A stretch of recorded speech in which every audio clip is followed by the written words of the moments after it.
do have certain rhythm and a certain sequence of protocol for approaching the case. It's not like that the patient has presented to us, we judge the patient in a casual way and reached on some decision making process. So basically in orthodontic, the approach is systematic, and the approach is systematic in start with the history, then clinical examination, and in the clinical examination you will go for the assessment that what kind of diagnostic record are required for this particular case. Okay, and moving on to the certain diagnostic records. So these are basically our diagnostic tools. Diagnostic tools mean that with the help of these particular tools, you will be able to extract all the relevant information. For example, I say that BPE, basic periodontal examination, is your diagnostic tools. This is your diagnostic tool to get all the screening and basic information about the periodontium. So when a patient approaches to us, we start systematically. We start with the history. Okay, then we proceed to the clinical examination. Then we order some diagnostic radiographs which are required to that particular case, that may be in the form of the periapical, bite wing, OPG, CEF, CBCT, or in some cases technetium 99 scan if you feel the patient has a progressive deformity. So these things are analyzed. So start with the history. What I always teach to my students, that the medical history is a very raw kind of history. This is like this, you can provide to the a form to the patient and he can keep on writing, no, I don't have this disease, I don't have this disease. The medical history is something of a straightforward process. The orthodontic history is way much different from the medical history that we take. The differences are that you do the clinical examination simultaneously. What I mean by that, we are doing the clinical examination simultaneously, that you, for example, the patient presents to you and you ask me, now I am assessing your smile, now I am assessing your incisor display at rest, now I am doing the cloth examination. No. You are doing the same thing simultaneously. The moment the patient entered in your history or the clinical office, you start examining the height and the weight of the patient. For example, a person comes to me and the age of the girl is like 15 years. Okay, fine. So I can judge the height of the child, I can judge a kind of a close examination, and I can relate the height of the patient with the mother. So I would have a rough idea, even without talking to the patient, regarding the growth status of the patient. Okay, so, and for example, the patient is very obese, lean, this all information you can get during the history taking. So a cursory clinical examination, so I would say it as a careful clinical examination and a cursory clinical examination. Careful examination, what I mean, I will go in full detail in the next. In the careful examination, you stand the patient, for example, you are looking the microsthetic, you are looking on the smile, and you will ask and give some instruction. So you can carefully, I always say, you can see a thing which your mind know. Okay, so in the detailed examination and the cursory examination start during the history taking, and you start getting all the data. For example, the patient come with iPhone 12 Pro Max and having in their hands, it's very common in the clinical practice, and the mother and the father are very well dressed. You can get the information that the family is belonging from a high social economical background. Anyways, so the other difference is the social and behavioral assessment during history taking. When the patient is telling you about different complaint and different expectations from the treatment, you would be assessing the social and the behavioral assessment of the patient. Normally the first meeting is with the parents, so you will get the information how much the child is under the influence of the patient. Two things I'm saying. One is this, that the parental control, you are having a history, you are having a discussion, you are having a talk with the patient, and you are assessing the intellectual level of the patient. Intellectual level of the patient is being assessed during the discussion, and how much the child is under the control of the parents is also being assessed. Why this is so important, that how much the child is under the control? Because when you will explaining something, why the headgear is important, why the face mask is important. For example, you know, the headgear, face mask, these are given to the age group that are in which the patient is in the mixed dentition or in the early permanent dentition.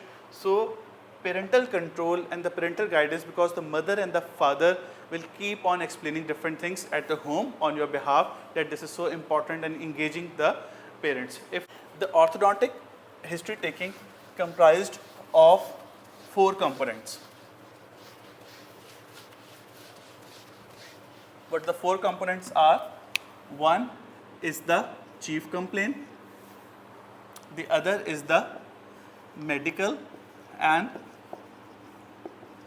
dental history, the third is the growth assessment, the fourth is the social and behavioral assessment. So during the history, you will look after these 4 areas: chief complaint of the patient, medical and the dental history, the growth assessment, and the social and the behavioral assessment of the patient. Starting from the chief complaint. In the chief complaint, before the chief complaint, the part of the history is this, that you will sit with the patient, the new patient is there, and before you ask a chief complaint of the patient, because in the chief complaint, the sensitive data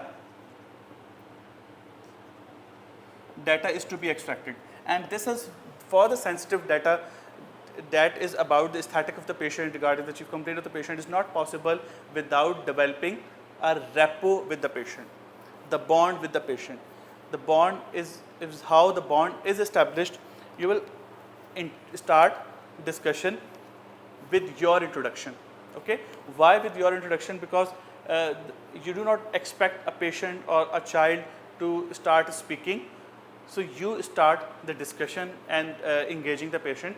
You will start introducing yourself. My name is Dr. Ali Raza, and how are you? In which class you are? How your studies going on? To whom you like the more? Do you like the father more? Do you like the mother more? My name is Dr. Ali Raza. I am the braces specialist, and this is our practice. You can start introducing your colleagues. This is Dr. Manahir Blah. This is with my colleague, and this is a general dentist with me. You can start. So you start discussing with the patient in a pleasing mood, and so that the fear factor or the hesitation is to be broken. First of all, you break the hesitation, and then you will move toward a casual discussion. So this chief complaint has to be extracted very nicely and very technically. For example, you will start with the rapport build-up, with the build-up of the bond, and after that you will ask the simple basic question, that what bothers you, why you are here. In the Pakistan, you know, we have this local language. We start with the symptom. जी कैसे आना हुआ बेटा, क्या आपको अच्छा नहीं लगता, what you don't like in your teeth. So the first question I start asking to the student, so tell me, has your parents brought you here, or you brought your parents here? With a smile, and when you start smiling and pleasing, this will instigate and motivate the patient to smile. Because this is not possible that you remain very silent, you remain very calm, and you expect the patient to smile. You start smiling and go for jokes some is possible, and this will motivate the patient to smile, and you can get the relevant data of clinical examination during discussion, during history taking. So you do not have to go very careful, okay, now I am doing the smile analysis. This is going on while you are taking the chief complaint. So the chief complaint, for the chief complaint, you have to go for the open-ended question and let the patient speak. Open-ended questions, let the patient speak, whatever. So in the start, the technique of open-ended question and let the patient speak will develop more bond, and many of the questions regarding the case can be answered when the patient speak on. So what you have to gather from why the child need treatment, what is his expectations. So before the chief complaint means that what the patient is expecting from the treatment. And this tells you before the commencement of the treatment, this has to be clear what the patient is expecting from your practice and what is scientifically doable. For example, I give you an example. The patient came and with a very competent lip, with a very nice smile, with everything according to your assessment is perfect, but the patient start complaining about the position of the teeth, lip. You carefully listen to the patient, but this is not this scenario of very comfortable smile, lips, everything, tell you that this may be a patient of the body dysmorphic disorder. This is a complicated case because the orthodontic assessment, technical assessment point of view, the problem is very mild. But patient is very exaggerating this mild problem, or if there is no problem and the patient starts saying that this is, I have very procumbent teeth, or lips or whatsoever, but technically there is no issue, or the issue is very small but he is exaggerating a much. This is a red flag signs at the point of the chief complaint assessment. So this red flag signs that this may be a patient of the body dysmorphic disorder, and you can shift your history toward the body dysmorphic questions. I will have a separate lecture on the body dysmorphic disorder. This is going into the much detail. So we have the separate questioning link. The basic definition of this, the body dysmorphic disorder, is that the disorder in the smile in the body is very small, but this is causing a huge distress, huge problem to the patient, and the exaggerated response is not correlating with the intensity and gravity of the disorder, and this is causing psychological stress in the patient. So during the chief complaint, this is not important that you may agree with the patient. You can disagree with the patient, but at the moment you will keep silent, and you can discuss the problem list with the patient in the separate discussion session. For example, the patient presents to you with a mild diastema, and on the assessment, when you do the clinical examination, there is a functional shift, lateral shift to the mandible, that, or you have a very significant problem like you have the traumatic deep bite that is keep on destroying the periodontium. So the patient may be not aware of the ongoing resorption of any permanent tooth, ongoing destructive periodontal problems, but he may be concerned with a very mild problem.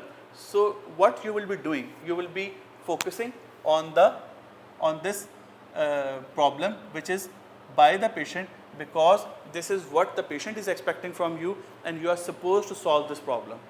You cannot direct your all energies and effort to the to something else, and you cannot ignore the chief complaint of the patient. This is the basic motivating factor of the patient. Moving on, what question you can instigate to the patient for the assessment is, do you think that you need braces? Do you think that you need braces?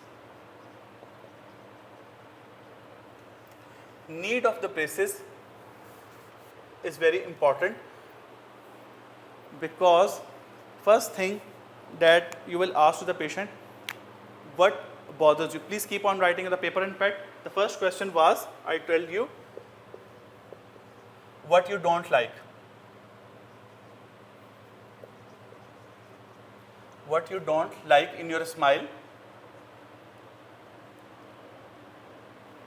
Okay.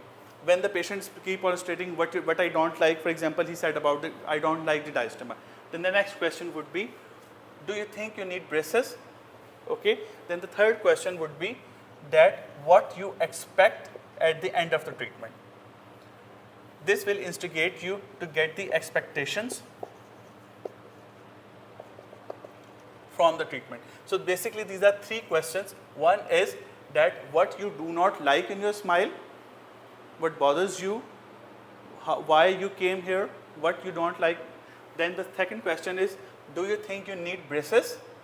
That braces, because the patient think, no, I don't need braces. I can go with the composite buildups, the aligners or removable appliance or the veneers, composite smile makeovers. So this will direct you toward this part, removable versus fixed appliances versus aligner versus functional appliance. This will direct you on this direction. That the very important part of the chief complaint extraction is the expectations of the patient at the end of the treatment. Is this clear? On to the second part of the orthodontic history taking is the medical and the dental history. Why medical history is important for the orthodontics? In the orthodontic, the two things are very important. One is the inflammation, because the orthodontic tooth movement is an inflammation based phenomena, and any medical disorder or any medical disorder or the medication, what I said, the medical problem or any medication, if this is affecting the inflammation, this is directly affecting the orthodontic tooth movement, because the orthodontic tooth movement is purely inflammation based phenomena, and you have the bone resorption on the one aspect of the root and bone deposition on the other aspect of the root. So for activation of the biological system, you have to have the inflammation, and this is the inflammation that is activating the osteoclast and osteoblast. So the message is this, that any medical disorder that is affecting the inflammation is directly affecting the orthodontic tooth movement. Okay. When we speak about the medical history, in the medical history, the two things are important. One is the disease, the other is the drugs. Disease and drugs are directly correlating. When you have, for example, you have the disease of asthma. Now, asthma is not directly affecting the orthodontic tooth movement. There are some studies that this in the asthmatic patient you can have more root resorption, but just skip that point. If I directly say that asthma has no effect on OTM, on orthodontic tooth movement. So you have taken the history of the disease. This disease is not causing any problem, but the same asthmatic patient is chronically taking the steroids. The patient is taking steroids. So do you think, but the same asthmatic patient is taking the steroid. Now the steroids has a direct effect on the inflammation, and this inflammation and the inflammatory mediators are required for the, so any disease or any problem that is affecting the bone remodeling.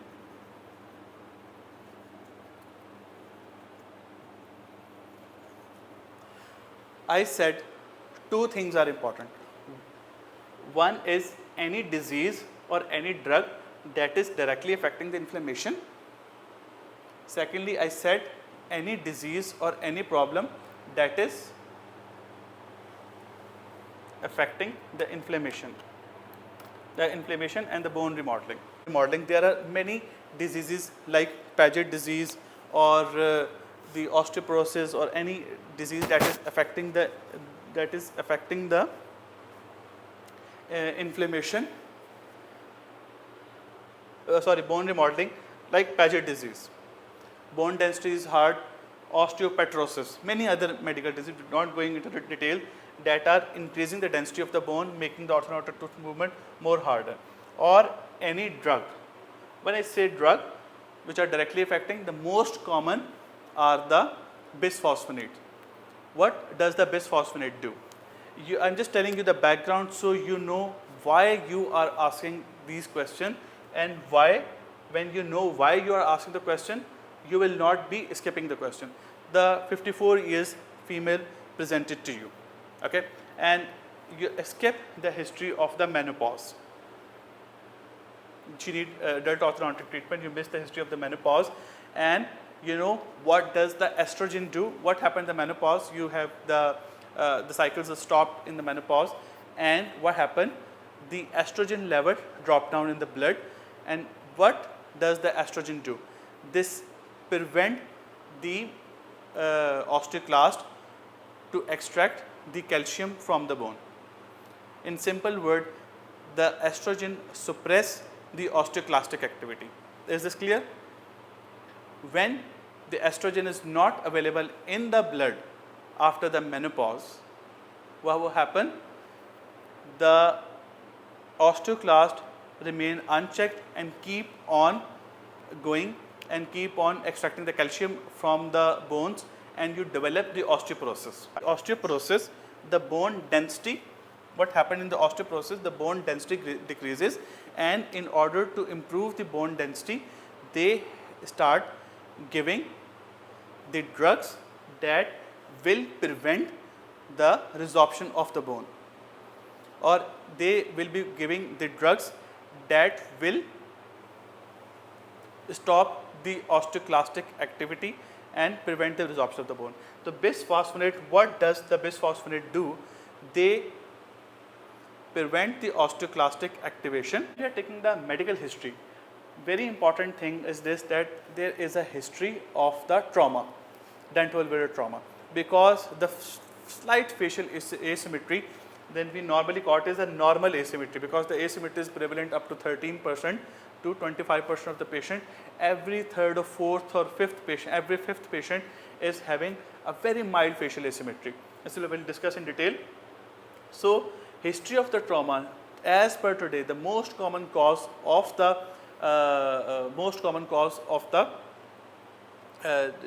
facial asymmetry is the mild dental-alveolar trauma in the childhood. Okay, so history of the trauma or history of medication is important. Dental history is a very clue for the seriousness of the dental treatment by the patient. When I say the seriousness, if the patient gives you a history of no caries or very nice restorations, 1 or 2 or 3, and very nice dentition, and say the history that he regularly see his dentist, what you will get, how you will feel about that patient. The patient is a serious patient. Okay, and a highly motivated patient. Moving on to the growth assessment. When I say the growth assessment, how do we assess the growth? We have many methods for the growth assessment. First of all, the growth assessment is important to understand where exactly the child is. Is it the pre-adolescent, before the growth spurt, this is passing through the growth spurt, or this is post-adolescent patient, a post-adolescent growth spurt patient. What is the adolescent? Adolescence is a long period of the time spanning 6 to 7 years in which the sexual maturity is attained. The growth spurt is a 1 to 2 years period. In the adolescence period, in the adolescent growth spurt, you have the spike of the growth and you have the magnificent growth during this growth period. What we do in the growth assessment, we want to know where exactly our patient is. It is pre-adolescence growth spurt, or this is the growth spurt has passed. The classical methods for the assessment of the growth, the CVM that we always talk about in the so we can assess growth through the skeletal growth assessment. Radiographic means you have hand and wrist, you will have CVM. This is the radiographic method. Other growth chart, what is the issue?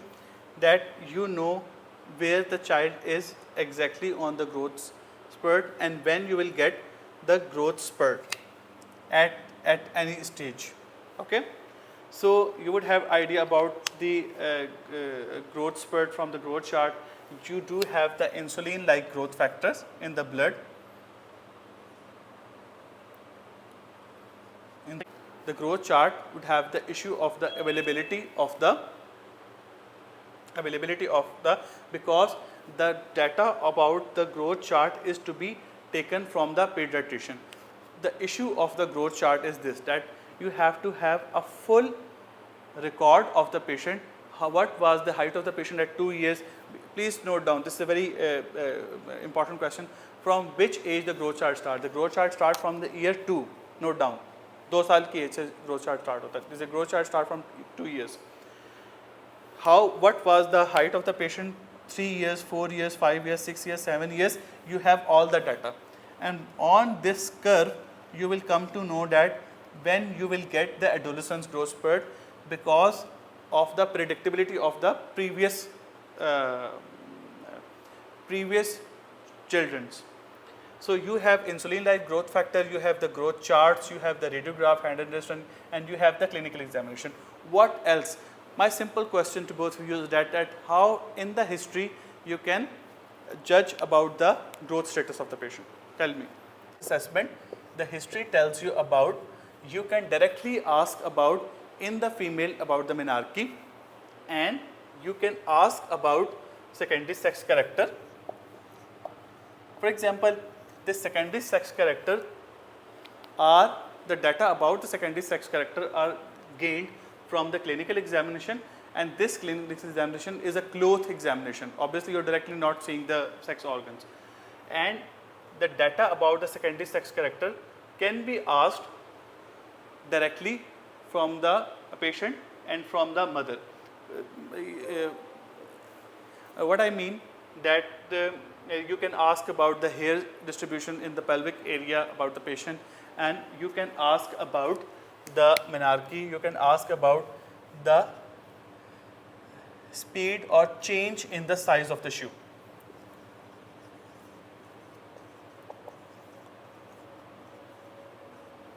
How the size of the pant or cloth are being changed. Do you change in the voice? Because voice change is also a feature of the adolescent growth spurt. In the adolescent growth spurt, the voice is also get changed. Okay, so in the history you can do the growth assessment by asking about the menarche, by asking about the change in size of the shoes, by asking about the change in the height of the shoe. Because in the adult patient, I keep on changing the size of my pant. Sometimes I'm more fat, sometimes I'm more less. So if I ask the question, if somebody asks question to my wife that my clothes size are being changed, yes, she will say yes, my clothes size are keep on changing, but that is in the transverse dimension, not in the vertical dimension. But someone asked to my wife that the height, for example, if I'm like 44 centimeter, is this vertical height is being changing? Yes or no? Size of the shoe is changing. Like if you are the size of the shoe is 44, is this keep on changing? Yes or no? This is more important. So after the growth assessment, you will move toward the behavioral and the psychological assessment of the patient. When asked about the behavioral and psychological assessment, this tells you about how much the patient is internally or externally motivated for the treatment. So you have like internal motivation.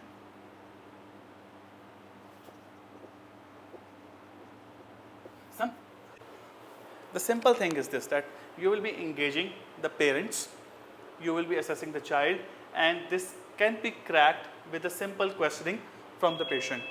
For example, the patient present and say that yes, she is internally motivated. This is a simple thing to crack, internal motivation versus external motivation. What the issue is this, that the difficult part is when you have the internal motivation. You have the internal motivation of getting the braces, but this with a vague objectives. The patient came and say that yes, I want the treatment. I want treatment for me. I want braces. This tells you that the patient has the internal motivation. It says that yes, I want braces, but why you need braces, what you expect from the treatment. These are the basic 3 questions of the chief complaint. What was the basic 3 questions of the chief complaint? Tell me. So don't confuse with that. The patient want braces, but why she want braces? Why? What does she expect from the treatment? This is to be clear in the start of the treatment, because this will lead to another problem, that is a psychological problem. I will have a separate half an hour lecture on this psychological aspect. Just skipping this point, because otherwise this topic will get distracted.